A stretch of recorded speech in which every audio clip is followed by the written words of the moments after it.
जय हिंद दोस्तों, मैं अभय राज सिंह स्वागत करता हूँ आपका फिर से एक बार अपने YouTube चैनल SSC एग्ज़ाम पर।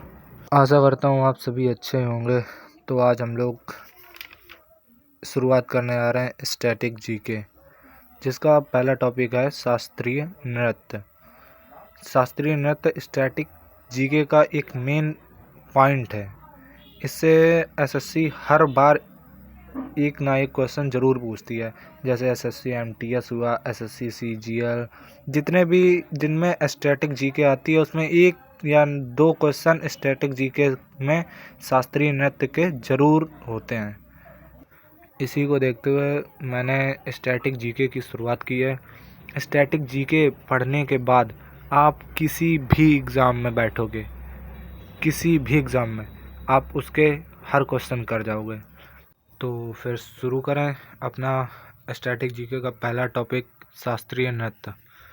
तो मैं एक बात बता दूं आपको, अगर आप ये वीडियो स्टार्टिंग से लेके एंड तक वॉच करोगे, मतलब शुरू से लेकर लास्ट तक देखोगे, कोई भी वर्ड स्किप नहीं करोगे, तो मैं इस बात का दावा ज़रूर करूँगा कि मैं जो पढ़ाऊँगा शास्त्रीय नृत्य, आज का टॉपिक है शास्त्रीय नृत्य, तो इसमें एक भी क्वेश्चन ऐसा नहीं होगा जो आपको समझ में ना आए। और इतना पढ़ने के बाद इतना सफिशिएंट है, और आप किसी भी एग्ज़ाम में जाके बैठ जाओ, इसके हर क्वेश्चन आप कर दोगे, मैं इतना दावे से कह सकता हूँ। तो फिर आप लोग वॉच करिए पूरा वीडियो। चलो फिर शुरू करते हैं अपना पहला टॉपिक, शास्त्रीय नृत्य। तो जैसा कि आप स्क्रीन में देख ही पा रहे होंगे, शास्त्रीय नृत्य, शास्त्रीय नृत्य को विधाओं में बांट रखा है। जैसे शास्त्रीय नृत्य की विधाएं दो हैं। जैसे शास्त्रीय नृत्य के बारे में जानकारी भरत मुनि के नाट्य शास्त्र में मिलती है। भरत मुनि एक राइटर हैं, जिन्होंने एक बुक लिखी है। जैसे अभी आगे पढ़ोगे अलंकार वगैरह, इनमें जो ग्रामर होती है हिंदी में, उनमें भी इनका योगदान है। तो भरत मुनि ने एक बुक लिखी है जिनके अनुसार जो शास्त्रीय नृत्य हैं उनकी जानकारी मिलती है। और ऐसा कहा जाता है कि जो शास्त्रीय नृत्य है भरत मुनि का, इसको पांचवा वेद माना जाता है। चार तो वेद होते हैं, ऋग्वेद, सामवेद, अथर्ववेद और यजुर्वेद। शास्त्रीय नृत्य की जो कुल संख्या है, जो नृत्य की जो शाखाएं हैं, मतलब कि एक तरीके से शाखाएं बोल सकते हैं, शास्त्रीय नृत्य की जो कुल संख्या, उनकी जो संख्या है ना, वो 8 है। और संस्कृत मंत्रालय के अनुसार इस जो नृत्य की संख्या है वो 9 मानी गई हैं। एक दूसरा नृत्य ऐड कर दिया जाता है, मतलब वो लोग मानते हैं, जिसका नाम है छऊ। और जो शास्त्रीय नृत्य की कुल संख्या है वो है 8। इसे किसके द्वारा प्रमाणित किया गया है? संगीत नाटक अकादमी। ये जो संगीत नाटक अकादमी है, जैसा आप देख रहे हैं, संगीत नाटक अकादमी की जो स्थापना है वो कब हुई थी? 28 जनवरी सन 1953। इसका जो मुख्यालय कहाँ पे? इसका जो मुख्यालय है वो है दिल्ली में। और जो सांस्कृतिक मंत्रालय के अनुसार जो 9 नृत्य हैं, उनमें जो 9वां नृत्य है उसका नाम क्या है? छऊ। इस नृत्य को अर्धशास्त्रीय नृत्य कहा जाता है। मतलब इन लोगों का मानना है, जो संगीत नाटक अकादमी के जो मतलब लोग हैं, उनका मानना है कि जो 9वां छऊ है, मतलब जो 9वां नृत्य है उसका नाम है छऊ, और इसे वो लोग अर्धशास्त्रीय नृत्य मानते हैं। या फिर इस प्रकार कह सकते हैं, छऊ को एक अर्धशास्त्रीय नृत्य भी कहा जाता है। अब आ जाते हैं दूसरा पॉइंट, इसे यूनेस्को की अमूर्त सूची में शामिल किया गया है। मतलब अमूर्त सूची क्या होती है, पहले ये जानो, अमूर्त सूची क्या होती है। चलो फिर ये जानते हैं पहले, अमूर्त सूची क्या होती है। तो यूनेस्को जो होता है ना, एक प्रकार की संस्था है जो विश्व में स्थित देशों में जो प्राचीन इमारतें हैं उनको एकत्रित करके अपनी अमूर्त सूची और वर्ल्ड हेरिटेज साइट में शामिल करती है। जैसे वर्ल्ड हेरिटेज साइट भारत में कितनी है? 43। विश्व धरोहर स्थल, वर्ल्ड हेरिटेज साइट किसे कहते हैं? जिसे हम लोग छू सकते हैं, जैसे ताजमहल, कुतुब मीनार, ये जो है ना, ये वर्ल्ड हेरिटेज साइट हैं, इनको हम लोग छू सकते हैं, ये टेंजिबल हैं। और जिन्हें हम नहीं छू सकते हैं, जैसे कि इंटेंजिबल, उन्हें हम लोग क्या कहते हैं? भारत की अमूर्त सूची, मतलब उन्हें हम लोग अमूर्त सूची के अंदर शामिल करते हैं, जिन्हें हम छू नहीं सकते हैं पर महसूस कर सकते हैं। मतलब जो नॉन टेंजिबल हैं, जिन्हें हम नहीं सकते, मतलब छू नहीं सकते हैं, मतलब जो छूते हैं वो वर्ल्ड हेरिटेज साइट में आते हैं, जिन्हें हम छू नहीं सकते हैं वो आते हैं अमूर्त सांस्कृतिक विरासत में, जो कि प्रेजेंट टाइम में भारत में कितनी है? 15 हैं। और जैसे कि अमूर्त सूची में हुआ कोई भी डांस को हम लोग छू तो सकते नहीं हैं, महसूस कर सकते हैं, देख सकते हैं। जैसे कि एक डांसर हुआ, डांसर जब डांस करता है तो उसकी जो स्टेप्स हैं उनको हम लोग सिर्फ देख सकते हैं, मतलब महसूस कर सकते हैं कि ऐसे ऐसे कर रहा है, ये स्टेप्स कर रहा है, और इसको हम छू नहीं सकते हैं। इसलिए इसे किस में रखा गया है? यूनेस्को की अमूर्त विरासत में, अमूर्त सांस्कृतिक विरासत में। तो आप लोग समझे, यूनेस्को की जो वर्ल्ड हेरिटेज साइट होती हैं उनको हम देख सकते हैं, छू सकते हैं, जैसे कि हुआ ताजमहल, कुतुब मीनार, एलोरा की गुफाएं। एलोरा की गुफाएं कहाँ पे हैं? एमपी में नहीं, एमपी में नहीं है। कहाँ पे है? महाराष्ट्र, महाराष्ट्र में एलोरा की गुफाएं। ऐसे ही जो अमूर्त सूची होती हैं उनमें होते हैं नृत्य और वगैरह वगैरह होते हैं, जिनको हम सिर्फ देख सकते हैं, महसूस कर सकते हैं, पर हम उनको छू नहीं सकते हैं। उन्हें शामिल किया गया है अमूर्त सांस्कृतिक विरासत में, जो प्रेजेंट टाइम में भारत में कितनी है? 15। और यूनेस्को जो है ना, पहले ये बताओ यूनेस्को का फुल फॉर्म क्या होता है? पहले आप वीडियो को पॉज करें, फिर मन में सोचें और कॉपी में लिखने का प्रयास करें। कोई नीचे नहीं देखेगा, पहले अपने कॉपी में प्रयास करें। मैं आपको बताता हूँ आगे। वीडियो पॉज करो। अभी आपने पॉज नहीं की, मैं देख रहा हूँ आपने पॉज नहीं की, आप आगे जाके देख रहे हैं। पहले आप वापस जाओ, वीडियो को पॉज करो, वहाँ से आप यूनेस्को का फुल फॉर्म लिखो, फिर देखो मैंने करेक्ट लिखा है कि नहीं। तो फिर मैं बताता हूँ, आपने जो कॉपी में लिखा है आप उससे, जो मैं बताता हूँ उससे आप मैच करिए। यूनेस्को का फुल फॉर्म होता है United Nations Educational Scientific and Cultural Organization, मतलब United Nations Educational Scientific and Cultural Organization. जिसका जो फुल फॉर्म था वो सही हुआ, वो ईमानदारी से कमेंट में बताए कि मेरा सही हुआ, मेरा सही हुआ। देखो, कोई गलत कमेंट नहीं करेगा। आप अगर सही बोलोगे तो आप जो पढ़ रहे हो वो दिमाग में सही एंटर होगा। आप अगर किसी भी, मान लो कोई भी वो है क्वेश्चन, अगर आपको उसका आंसर नहीं आता है तो आप उसको स्किप कर दीजिए।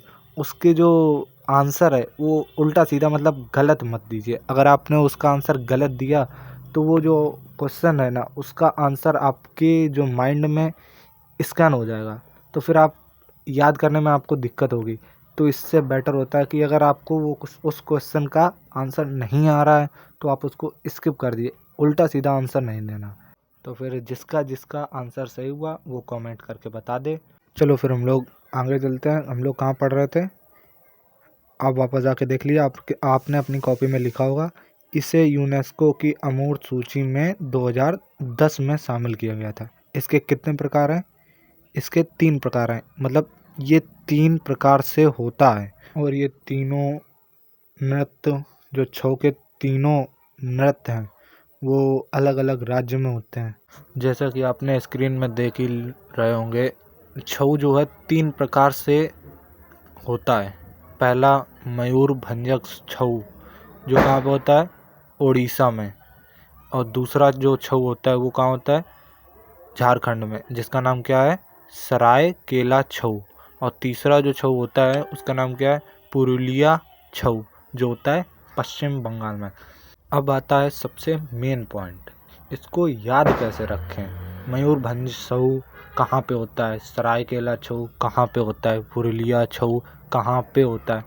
तो मैं कुछ ट्रिक्स आपको मैं अपने हिसाब से बता रहा हूँ, आप अपने हिसाब से याद कर सकते हैं। अगर आप डायरेक्ट याद कर सकते हैं, याद रख सकते हैं डायरेक्ट, तो बहुत अच्छी बात है। नहीं तो जो याद करने में जिसको दिक्कत होती है उसके लिए मैं कुछ वर्ड्स बना के लाया हूँ। आप याद कर सकते हैं टेम्परेरी, बाकी जो डायरेक्ट याद करेगा वो तो बेस्ट है ही। तो आप देखिए, मयूरभंजक छऊ में क्या लिखा है, मयूर। मयूर जो है वो तत्सम शब्द है, संस्कृत का शब्द है। मयूर संस्कृत का शब्द है, मयूर मतलब मोर। मोर चलती है कि उड़ती है, पक्षी है कि जानवर है, एनिमल है, पक्षी है, पक्षी उड़ते हैं। तो इससे याद हो गया मयूर मतलब मोर, उड़ीसा मतलब उड़ती है। इतना तो आप रिलेट कर ही लेना कि उड़ीसा उड़ना। और एक होता है दूसरा छऊ, सरायकेला छऊ। ये सरायकेला छऊ इसको आप डायरेक्ट याद रखिए, झारखंड, डायरेक्ट इतना तो याद ही रख सकते हो। और तीसरा है पुरुलिया छऊ, जो है पश्चिम बंगाल में, जिसको पश्चिम बंगाल में परफॉर्म किया जाता है। इसको कैसे याद रख सकते हैं, पश्चिम बंगाल, बंगाल मतलब बंगला। जो आप बंगला खरीदोगे उसको आधा आधा खरीदोगे कि पूरा पूरा लोगे। पश्चिम बंगाल मतलब बंगला। बंगला आप जहाँ भी लोगे, इन फ्यूचर आप जहाँ भी बंगला लोगे तो आप पूरा ही तो लोगे। तो आप इसको कनेक्ट कर सकते हैं पुरुलिया से, पूरा लिया बंगला। तो पुरुलिया छऊ ये कहाँ होता है, पश्चिम बंगाल में। तो ये कुछ ट्रिक्स हैं जिनसे हम लोग एक तरीके से याद कर सकते हैं, मेमोराइज्ड ट्रिक हैं। अगर भूल जाओ तो एक बार याद आ जाए। मयूरभंज मतलब मयूर, मोर, उड़ीसा उड़ना, मोर उड़ती है तो मयूरभंजक छऊ उड़ीसा में होता है, सरायकेला छऊ झारखंड में होता है, पुरुलिया छऊ पश्चिम बंगाल में होता है। तो ऐसे ही आप याद रख सकते हैं। तो आगे बढ़ते हैं, हम लोग आगे पढ़ते हैं शास्त्रीय नृत्य। जो संगीत नाटक अकादमी थी उसके अनुसार कितने नृत्य माने गए थे वैलिड, 8 8 जो नृत्य थे वो संगीत नाटक अकादमी के अनुसार कहे गए थे। अब उनको हम लोग पढ़ते हैं। जो 9वां था सांस्कृतिक मंत्रालय के अनुसार, उसको हम लोगों ने पढ़ लिया, जिसका क्या नाम है, छऊ। जो ये दिख रहा है इसको हम पढ़ चुके हैं। अब हम लोग क्या पढ़ेंगे, शास्त्रीय नृत्य, जिनको संगीत नाटक अकादमी द्वारा कहा गया था। ये कुल कितने होते हैं, 8। और ये कहाँ कहाँ पे होते हैं, कौन से प्लेस में होते हैं, अब मैं इसको बताने जा रहा हूँ। तो आप लोग जो कॉपी है उसके एक साइड डालेंगे शास्त्रीय नृत्य और दूसरी साइड डालेंगे उसी कॉलम में आगे बढ़ के संबंधित राज्य, और उसी के आगे एक और छोटा सा कॉलम बनाइए, उसमें डालेंगे क्षेत्र, कौन से क्षेत्र में होता है। जैसे आपने देखा पहला, इसमें जो शास्त्रीय नृत्य है ये कुल कितने प्रकार के होते हैं, 8 प्रकार के। इसमें पहला नृत्य कौन सा है, भरतनाट्यम, जो कहाँ पे होता है, जिसे परफॉर्म कहाँ पे किया जाता है, तमिलनाडु में। और ऐसे ही दूसरा नृत्य कौन सा है, ओडिसी, इसे कहाँ परफॉर्म किया जाता है, ओडिशा में। इसे तो आप आराम से याद कर लेना, ओडिसी, ओडिशा, मुझे नहीं लगता इसमें दिक्कत होगी। अब दूसरा जाते हैं, दूसरा कौन सा नृत्य है, मणिपुरी, इसे कहाँ परफॉर्म किया जाता है, मणिपुर में। और चौथा जो है वो नृत्य, क्या नाम है उसका, कुचिपुड़ी, इसे कहाँ पे परफॉर्म किया जाता है, नृत्य किया जाता है ये कहाँ पे, आंध्र प्रदेश में। और पांचवा जिसका नाम क्या है, कथक, इसे कहाँ पे परफॉर्म किया जाता है, उत्तर प्रदेश में। और जो छठा है उसका क्या नाम है, कथकली। और सातवां मोहिनीअट्टम। ये दोनों ही नृत्य एक राज्य के हैं, क्या नाम है उसका, केरल। ये दोनों नृत्य एक ही राज्य में, केरल में ही परफॉर्म किए जाते हैं। और 8वां जो नृत्य है उसका नाम क्या है, सत्रिया, ये कहाँ पे परफॉर्म किया जाता है, असम में। अब हम लोग इनको देखते हैं, इन्हें याद कैसे करें। भरतनाट्यम जो कहाँ पे होता है, तमिलनाडु में। और तमिलनाडु भारत में किस क्षेत्र में स्थित है, तमिलनाडु किस क्षेत्र में स्थित है, ये जो राज्य है ये भारत के किस क्षेत्र में स्थित है, कौन सा क्षेत्र है, इसमें लिखा है एस फॉर साउथ। मतलब ये साउथ एरिया में जो साउथ एरिया है वहाँ पे तमिलनाडु है, वहाँ पे ये जो भरतनाट्यम नृत्य है वहाँ पे ये भरतनाट्यम नृत्य परफॉर्म किया जाता है। जो भरतनाट्यम नृत्य है ये जो अपनी नाट्य शास्त्र थी, नाट्य शास्त्र किसने लिखी थी, भरत मुनि ने। भरत मुनि के अनुसार जो नाट्य शास्त्र है उसमें सबसे पुराना जो नृत्य है उसका नाम क्या है, भरतनाट्यम। भरतनाट्यम जो नृत्य है ये एक अकेला नृत्य है जो तमिलनाडु में परफॉर्म किया जाता है। बाकी सभी जिस नृत्य के अंदर डबल टा, अट्टम, मोहिनी अट्टम के और जितने भी अट्टम करके नृत्य हैं और जितने भी कली करके नृत्य हैं वो सारे कहाँ परफॉर्म किए जाते हैं, केरल में। ये एक ऐसा नृत्य है, एकमात्र है, मान सकते हैं एकमात्र है जो सिर्फ तमिलनाडु में ही परफॉर्म किया जाता है। तो ये कितना पुराना है, एक क्वेश्चन तो आता ही होगा मन में। भरतनाट्यम जो नृत्य है ये लगभग 2000 वर्ष पुराना है। कितना वर्ष पुराना है, 2000 वर्ष पुराना है जो भरतनाट्यम है। और 2000 में एक नया नृत्य जोड़ा गया था, किसका नाम क्या है, सत्रिया, अभी नीचे पढ़ेंगे। तो दूसरा नृत्य कौन सा है, ओडिशा, ओडिसी, इसको तो आप इजीली याद कर लोगे। ओडिशा, ओडिसी, सिमिलर एक ही जगह राज्य जैसा इसका नृत्य का नाम लग रहा है। जो ओडिशा है ये भारत के किस क्षेत्र में स्थित है, किस क्षेत्र में, साउथ ईस्ट में। और ऐसे ही मणिपुरी जो तीसरा डांस है, मणिपुरी, ये कहाँ पे परफॉर्म किया जाता है, ये परफॉर्म किया जाता है मणिपुर में। और मणिपुर भारत में किस क्षेत्र में स्थित, भारत के किस क्षेत्र में स्थित है, ये भारत के नॉर्थ ईस्ट में किया जाता है। ये जो मणिपुरी डांस है भारत के नॉर्थ ईस्ट में, नॉर्दर्न साइड में जो राज्य है जैसे मणिपुर, यहाँ पे मणिपुरी डांस परफॉर्म किया जाता है। ऐसे ही जो कुचिपुड़ी है वो भारत के साउथ क्षेत्र में परफॉर्म किया जाता है। साउथ क्षेत्र में कौन सा राज्य आता है, आंध्र प्रदेश। ऐसे ही उत्तर प्रदेश में, उत्तर प्रदेश जो है ये भारत के किस क्षेत्र में आता है, नॉर्थ क्षेत्र में। नॉर्थ क्षेत्र में कौन सा डांस होता है, कथक। ऐसे ही केरल, केरल भारत के किस क्षेत्र में आता है, साउथ क्षेत्र में। वहाँ पे दो डांस होते हैं। ये एक ऐसा राज्य है जहाँ पे दो भारतीय सांस्कृतिक जो शास्त्रीय नृत्य हैं, भारत के एक ही राज्य में दो शास्त्रीय नृत्य परफॉर्म किए जाते हैं। दो कौन से हैं नृत्य, कथकली और मोहिनी अट्टम। मैंने बताया जहाँ भी अट्टम और कली आए तो सबसे पहले प्रायोरिटी देना केरल को। अगर ऑप्शन में आपको कभी भी क्वेश्चन आ जाए वहाँ पे अट्टम, कली और दूसरे नृत्य आए जिनमें कली और अट्टम जुड़ा हो और एक ऑप्शन हो केरल, अगर आपको नहीं आ रहा है तो सबसे पहले ऑप्शन में प्रायोरिटी किसे देंगे, केरल को। ऐसे ही सत्रिया जो नृत्य किया जाता है असम में, जो भारत के नॉर्थ क्षेत्र में आता है। असम कहाँ पे है, भारत के नॉर्थ ईस्ट साइड में है। आप देख रहे हैं इसमें नॉर्थ ईस्ट मैंने पूरा टाइप करके रखा है। आप देखो इसमें जो सत्रिया है ये सबसे नया नृत्य है, जो भारत में सबसे नया नृत्य है। ये 2000 में जोड़ा गया था भारत में, 2000 सन 2000 में नहीं, सन 2000 में जोड़ा गया था। ये सबसे नया नृत्य है। और छऊ जो अभी पढ़ के आए हम लोग, पश्चिम बंगाल, झारखंड, उड़ीसा में मनाया जाता है। अब हम लोग इनको देखते हैं याद कैसे करें, कुछ ट्रिक्स वगैरह, मतलब कुछ लैंग्वेज से अपने याद करें जो सीधा याद कर सकते हैं। जो स्टूडेंट्स इन्हें सीधा याद कर सकते हैं वो सीधा याद कर लें, और जो सीधा याद नहीं कर सकते हैं ट्रिक के अनुसार याद कर सकते हैं, कुछ मतलब स्पेशल वर्ड्स उनके अनुसार याद कर सकते हैं। तो मैं उनको बताता हूँ। भरतनाट्यम ये एक ऐसा नृत्य है जो इसमें डबल टाई है, लेकिन ये केरल में नहीं परफॉर्म किया जाता, ये कहाँ किया जाता है, तमिलनाडु। तो इसको तो याद ही कर लो क्योंकि ये बहुत एग्ज़ाम में पूछा गया है और ये भारत का सबसे पुराना नृत्य है।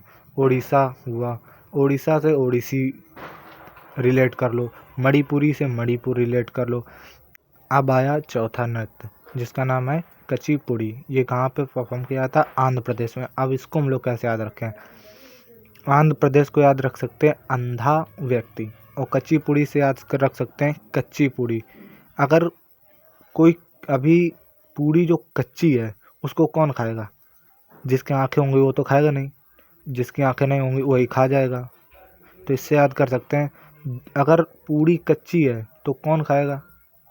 अंधा ही व्यक्ति होगा, वो खा लेगा, जिसकी आंखें होंगी वो तो खाएगा नहीं। तो इससे हम लोग रिलेट कर सकते हैं आंध्र प्रदेश में कच्ची पूड़ी, आंध्र प्रदेश कच्ची पूड़ी। और कथक, कथक जहाँ के व्यक्ति थकते नहीं हैं। आप लोग देखते होंगे उत्तर प्रदेश में लोग थकते नहीं, आप ऐसे रिलेट कर सकते हो, उत्तर प्रदेश में लोग थकते नहीं हैं। कथकली और मोहिनी अट्टम, इसकी तो मैंने बता रखी है। जहाँ भी कली अट्टम आ जाए वहाँ पे सबसे पहले प्रायोरिटी किसको देनी है? केरल को। और जो दूसरे हैं जैसे भरतनाट्यम, इनको आप ऐसे ही सीधे वन लाइनर में याद कर लो, भरतनाट्यम तमिलनाडु। और जहाँ भी कली अट्टम आए उसमें सबसे पहले प्रायोरिटी देनी है केरल को। आगे आते हैं फिर जो आठवां नृत्य है सत्रिया, उसको कैसे याद रखेंगे? इसके लिए क्या ट्रिक है? असम मतलब आज शाम, सत्रिया मतलब सत्र। आज शाम जो सत्र चलेगा, मतलब ऐसे रिलेट कर सकते हैं एक वर्ड में, जो आज शाम सत्र चलेगा वो कहाँ चलेगा? असम में। आज शाम जो सत्र चलेगा कहाँ पर चलेगा? असम में। असम कहाँ पे है? भारत के किस क्षेत्र में? नॉर्थ ईस्ट में। जो सत्रिया है ये सबसे नया है, जो वर्ष 2000 में जोड़ा गया था। आप इनमें दो तो मेन ही याद कर लो, भरतनाट्यम और सत्रिया। भरतनाट्यम जो सबसे पुराना है, सत्रिया जो सबसे नया है। भरतनाट्यम 2000 साल पुराना है, सत्रिया 2000 में जोड़ा गया था। और नौवां जो है छऊ, ये नौवां नृत्य है। तो आज फिर हम लोग शास्त्रीय नृत्य की जो क्लास है आज यहीं तक रखते हैं। आगे हम लोग जो इसके आगे जो हम लोग पढ़ेंगे भरतनाट्यम, ओडिसी वगैरह वगैरह, ये कहाँ पे परफॉर्म किए जाते हैं, इनका उद्गम कैसे हुआ, मतलब इनका पुराना नाम क्या है, नया नाम क्या है, इसकी जानकारी कहाँ पे मिलती है, इस जो भरतनाट्यम है ये शुरू कहाँ से होता है, अंत कैसे होता है, ये बाकी जो जानकारी है ये मैं अगले वीडियो में दूंगा। अगर आपको इसकी PDF चाहिए तो मैं इसको व्हाट्सएप ग्रुप पे प्रोवाइड करा दूंगा। व्हाट्सएप ग्रुप का लिंक मैं इसी में दे दूंगा, आप जाके वहाँ से डाउनलोड कर सकते हैं। अगर आपको ये वीडियो थोड़ा भी इंफॉर्मेटिव लगा हो, मतलब इससे कुछ भी समझ में आओ, तो आप इस वीडियो को लाइक कीजिए, इस वीडियो को ज़्यादा से ज़्यादा शेयर कीजिए, अपने दोस्तों तक शेयर कीजिए, ताकि ये जो जानकारी है काफ़ी लोगों तक पहुँचे। और मैं मानता हूँ इस जो वीडियो की स्पीड थी बहुत स्लो थी, मैंने जानबूझ के इसको स्लो रखा क्योंकि ये बेसिक था। अगर बेसिक कंप्लीट नहीं होगा तो फिर आगे पढ़ने में मज़ा नहीं आएगा, इसलिए मैंने इस वीडियो की स्पीड बहुत स्लो की थी। इसका नेक्स्ट पार्ट मैं जल्दी लाऊंगा। तब तक के लिए चैनल को सब्सक्राइब कीजिए, वीडियो को लाइक और दोस्तों तक ज़्यादा से ज़्यादा शेयर कीजिए। तब तक के लिए धन्यवाद। जय हिंद, जय भारत।